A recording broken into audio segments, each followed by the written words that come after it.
Director sir last ಮಾತಾಡ್ತಾರೆ. Okay.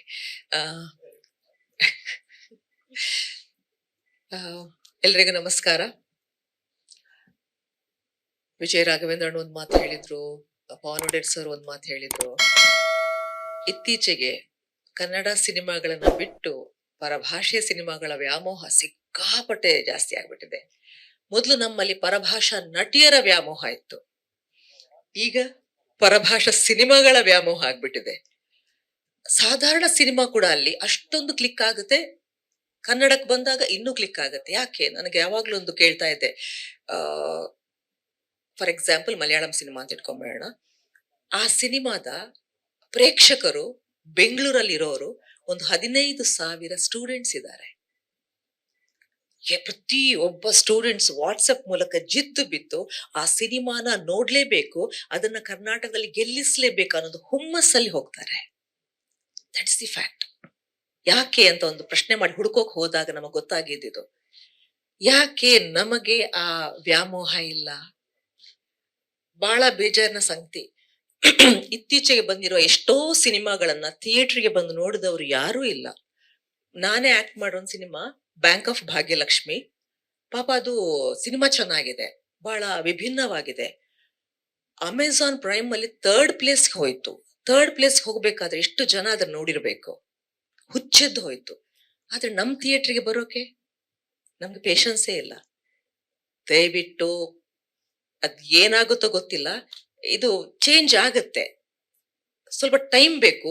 But ನಮಗೆ ನಮ್ಮ ಕನ್ನಡ ಸಿನಿಮಾಗಳ ಬಗ್ಗೆ ಒಂದು ವಿಪರೀತ ವ್ಯಾಮೋಹ ಉಕ್ಕಿ ಹರಿದು ನಮ್ ಸಿನಿಮಾಗಳನ್ನ ನೋಡ್ಲೇಬೇಕು ಅಂತ ಜನ ಜಿದ್ದು ಬಿದ್ದು ಕ್ಯೂ ಅಲ್ಲಿ ನಿಂತ್ಕೊಂಡು ಟಿಕೆಟ್ ತಗೊಳಕ್ ಬರುವಂತಹ ದಿನ ಯಾವಾಗ ಅಂತ ನಾನು ಆಸೆಯಿಂದ ಕಾಯ್ತಾ ಇದ್ದೀನಿ. ಬಹುಶಃ ಇದು ಮಾಧ್ಯಮದವರ ದೊಡ್ಡ ಜವಾಬ್ದಾರಿ ಇದೆ ನಿಮ್ಗೆ.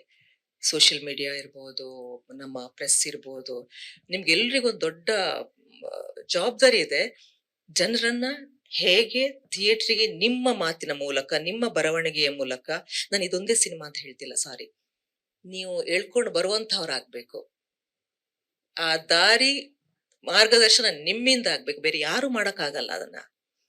ನಾವು ಇಲ್ಲಿ ಬಡ್ಕೋಬಹುದಷ್ಟೇ, ಸಿನಿಮಾ ಚೆನ್ನಾಗಿದೆ ಬನ್ನಿ, ಕಷ್ಟಪಟ್ಟು ಸಿನಿಮಾ ಮಾಡಿದೀವಿ ಬನ್ನಿ, ಅಲ್ಲ, ಅದು ನಿಮ್ಮ ಕೈಯಲ್ಲಿದೆ. ಅದು ಎಲ್ಲಿವರೆಗೆ ನೀವು ಸಿನಿಮಾ ನೀವು ಒಂದ್ಸಲ ನೋಡಿ, ನಿಜವಾಗ್ಲೂ ಓಕೆ, ಒಂದು 65% ಚೆನ್ನಾಗಿದ್ರು ಸಾಕು, ಜಿದ್ದು ಬಿದ್ದು ಅದನ್ನ ಪ್ರಮೋಟ್ ಮಾಡಿ ಗೆಲ್ಸೋಣ ಅನ್ನುವಂತಹ ಒಂದು ಹುಮ್ಮಸ್ಸು ನಮ್ಮವ್ರಿಗಿರ್ಬೇಕು. ಅಫ್ಕೋರ್ಸ್ ಇದ್ರಲ್ಲಿರುವಾಗ ನನ್ನ ಪಾತ್ರ ಅದು ಸಿನಿಮಾದ ಉದ್ದಕ್ಕೂ ನಂದು ಗೆಸ್ಟ್ ಅಪಿಯರೆನ್ಸು. ಆದ್ರಿಂದ ಸಿನಿಮಾ ನೋಡಿದಾಗ್ಲೇ ಗೊತ್ತಾಗೋದು ಆ ಪಾತ್ರ ಏನು ಅಂತ. ನಂದು ರಾಘಣ್ಣಂದು ಸುಮಾರು 25-27 ವರ್ಷಗಳ ನಂಟು, ಜನ್ಮದ ಅನುಬಂಧ. ಸೊ ಹಾಗಾಗಿ ಆ ಅನುಬಂಧ ಇಲ್ಲೂ ಕಂಟಿನ್ಯೂ ಆಗ್ತಾ ಇದೆ. ಅಂಡ್ ಗೆಸ್ಟ್ ಅಪಿಯರೆನ್ಸ್ ಹೇಗೋ ಸಿನಿಮಾದಲ್ಲಿ ಇಲ್ಲೂ ಅಷ್ಟೇ. ನನಗೆ ಸಿನಿಮಾ ಇಲ್ಲಿಗೆ ಬನ್ನಿ ಅನ್ನೋಕೆ ಒಂದು ಮಿಸ್ ಕಾಲ್ ಕೊಟ್ಟು ನಾನು ದೇವ್ರ ಹತ್ರ, ಅಯ್ಯೋ ಸಾತ್ವಿಕ್ ಕಾಲ್ ಮಾಡಿ ಏನ್ ಸಮಸ್ಯೆನೋ ಅಂತ ಹೇಳಿ ಫೋನ್ ಮಾಡಿದ್ರೆ, ಬಹುಶಃ ನಾನು ಬೆರ್ಬೇಕಾಗಿರ್ಲಿಲ್ಲ ಅವನಿಗೆ. ಅವ್ನು ಸುಮ್ನೆ ನನಗೊಂದು ಕೊಟ್ಟು ವಿಗೆ ಡಯಲ್ ಮಾಡಕ್ ಹೋಗಿ ಅದು ಯುಗೆ ಡಯಲ್ ಆಯ್ತು ಅನ್ಸುತ್ತೆ. ಸೊ ಹಾಗಾಗಿ ನಾನು ಇಲ್ಲಿದ್ದೀನಿ. But cinema Pavan Wadeyar sir ಅದನ್ನ ತಗೊಂಡಿದ್ದಾರೆ ಅನ್ನೋ ಕಾರಣಕ್ಕೆ ನೀವು ಅದನ್ನ ಗ್ರಾಸ್ ಮಾಡ್ಬೋದು. ಸಿನಿಮಾದ ಇಂಟೆನ್ಸಿಟಿ ಎಷ್ಟಿದೆ, ಒಬ್ಬ ಡೈರೆಕ್ಟರ್ಗೆ ಇನ್ನೊಬ್ಬ ಡೈರೆಕ್ಟರ್ ವರ್ಕ್ ಇಷ್ಟ ಆಗೋದು ಬಹಳ ಕಡಿಮೆ. ಚೆನ್ನಾಗಿದೆ, ಆದ್ರೆ ಅವರು ಜಿದ್ದು ಬಿದ್ದು, ಇಲ್ಲ ಈ ಸಿನಿಮಾ ಚೆನ್ನಾಗಿದೆ, ಇದನ್ನ ಏನಾದ್ರೂ ಮಾಡಿ ಎತ್ತೋಣ, ಜನರ ಹತ್ರ ರೀಚ್ ಮಾಡೋಣ ಅಂತ ಅವ್ರು ಜಿದ್ದು ಬಿದ್ದು ಅದ್ರ ಹಿಂದೆ ಬಿದ್ದಿದ್ದಾರೆ ಅಂದ್ರೆ ಸಿನಿಮಾ ಚೆನ್ನಾಗಿದೆ ಅಂತ ನಾನ್ ಅಂದ್ಕೋತೀನಿ. ನನಗದೊಂದು ಫಸ್ಟ್ ಅಶ್ಯೂರೆನ್ಸ್. ಬಹುಶಃ ಆ ಅಶ್ಯೂರೆನ್ಸ್ ಈಗ ನಿಮಗೂ ಸಿಕ್ಕಿದೆ ಅಂತ ಅನ್ಕೋತೀನಿ. ಈ ಸಿನಿಮಾದಲ್ಲಿ ನನ್ನ ಪಾತ್ರಕ್ಕೆ ಸಹಕಾರ ನೀಡಿದ ದೇವಿ ಅಂತೂ ಅದೊಂಥರ ಹುಚ್ಚರು ಅಂತೀವಿ ನಾವು ಅವ್ರನ್ನ. ಒಳ್ಳೆ ಹುಚ್ಚರು ಇವರು. ಸಿನಿಮಾ ಬಿಟ್ರೆ ಬೇರೆ ಏನಿಲ್ಲ ಅವರಿಗೆ, ಪ್ರಪಂಚನೇ ಇಲ್ಲ.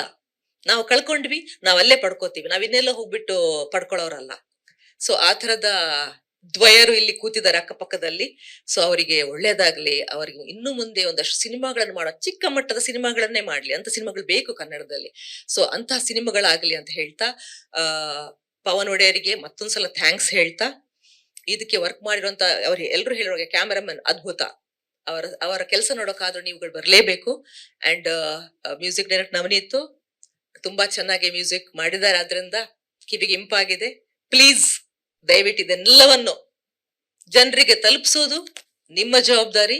ಆ ಮೂಲಕ ಜನರು ಸಿನಿಮಾ ಥಿಯೇಟರ್ ಮುಂದೆ ನಿಲ್ಲೋ ಹಾಗಾಗ್ಲಿ. ನಡೀತಾ ಇಲ್ಲ ನಮ್ಮಲ್ಲಿ ಇಂಡಸ್ಟ್ರಿಲಿ ಆ ಸಮಸ್ಯೆ ಇದೆ. Sorry to say this. ಒಂದು ಸಿನಿಮಾ ಆದಾಗ ಚೆನ್ನಾಗಿದೆ ಅಂದಾಗ ಇನ್ನೊಂದು ಪ್ರೊಡಕ್ಷನ್ ಕಂಪನಿ ಅವ್ರು ಇರ್ಬೋದು, ಇವ್ರಿರ್ಬೋದು, ಒಂದು ಒಟ್ಟಿಯಾಗಿ ಇದು ಒಂದು ಒಳ್ಳೆ ಸಿನಿಮಾ, ಇದನ್ನ ಗಟ್ಟಿಯಾಗಿ ನಿಲ್ಸೋಣ, ಇದು ನಮ್ಮಲ್ಲಿ ಆಗ್ತಾ ಇಲ್ಲ. ಬೇರೆ ಭಾಷೆಯ ಇದರಲ್ಲಿ ಅದಿದೆ, ನಾನು ಅಬ್ಸರ್ವ್ ಮಾಡಿದ್ದೀನಿ. ಒಂದು ಸಿನಿಮಾ ಚೆನ್ನಾಗಿದೆ ಅಂದಾಗ ಅಲ್ಲಿಯ ಎಲ್ಲಾ ದೊಡ್ಡ ದೊಡ್ಡ ಕಲಾವಿದರು ಕೂಡ ಬಂದ್ಬಿಟ್ಟು ಆ ಸಿನಿಮಾನ ಮುಂದಕ್ಕೆ ತಗೊಂಡು ಹೋಗ್ತಾರೆ. ಅವರಿಗೆ ಶಾಬಾಷ್ಗಿರಿ ಕೊಡ್ತಾರೆ, ಅದ್ರ ಬಗ್ಗೆ ಪ್ರೇಸ್ ಮಾಡ್ತಾರೆ, ಅದ್ರ ಬಗ್ಗೆ 4 ಲೈನ್ ಬರೀತಾರೆ. ನಮ್ಮಲ್ಲಿ ಅದು ಇನ್ನೂ ಆಗ್ತಾ ಇಲ್ಲ. ಪ್ಲೀಸ್ ದೊಡ್ಡವರೆಲ್ಲರೂ ಒಂಚೂರು ಚಿಕ್ಕವರ ಸಿನಿಮಾಗಳಿಗೆ ದಯವಿಟ್ಟು ಕಿವಿ ಕೊಡಿ. ಒಂಚೂರು 4 ಲೈನ್ ಬರೆದು ಹಾಕಿ ಸಿನಿಮಾಗಳು ಚೆನ್ನಾಗ್ ಆಗದಾಗ ಅದನ್ನ ನಾವು ಪ್ರೋತ್ಸಾಹ ಮಾಡ್ಲೇಬೇಕು. ಇಲ್ಲ ಮೊನ್ನೆ ಒಬ್ಬರು ಕಲಾವಿದರಿಗೆ ನಾನು ಕೇಳುವಾಗ ಒಂದು ಮಾತು ಹೇಳಿದ್ರು ಅವರು, ಸರ್ ಇದು ಸಿನಿಮಾ ಬಂದಿದೆ, ನೀವು ನೋಡಿದ್ರಾ, ನೀವು ಅದ್ರಲ್ಲಿ ಆಕ್ಟ್ ಮಾಡಿದಿರಿ. ಯಾವ ಸಿನಿಮಾ ಅದು? ಅದು ಈ ಸಿನಿಮಾ ತುಂಬಾ ಮೇಜರ್ ರೋಲ್ ಮಾಡಿದಿರಿ ನೀವು. ಓ ಹೌದಾ, ತುಂಬಾ ಸಿನಿಮಾ ಮಾಡ್ತೀನಿ, ನನಗೆ ಅದು ಯಾವ್ದು ಅಂತ ಗೊತ್ತಾಗ್ತಾ ಇಲ್ಲ ಅಂದ್ರು. I was shocked. ಸೊ ಈ ತರದ್ದು ಆಗ್ತಾ ಇದೆ. ಆಗ್ಲಿ ಒಂದಷ್ಟು ಎಚ್ಚೆತ್ಕೊಳ್ಳೋ ಕೆಲಸನ ಮಾಡೋ ಹಾಗಾಗ್ಲಿ. Thank you so much. Latest ಹಾಗೂ ಇಂಟ್ರೆಸ್ಟಿಂಗ್ ಸುದ್ದಿಗಳಿಗಾಗಿ ಬಾಸ್ ಟಿವಿ ಕನ್ನಡ ಚಾನೆಲ್ನ ಸಬ್ಸ್ಕ್ರೈಬ್ ಮಾಡಿ. ಹಾಗೆಯೇ ಬೆಲ್ ಐಕಾನ್ ಪ್ರೆಸ್ ಮಾಡಿ. ಇದರ ಜೊತೆಗೆ ಫೇಸ್ಬುಕ್, ಇನ್ಸ್ಟಾಗ್ರಾಮ್, ಎಕ್ಸ್ ನಲ್ಲೂ ಮಿಸ್ ಮಾಡದೆ ಫಾಲೋ ಮಾಡಿ.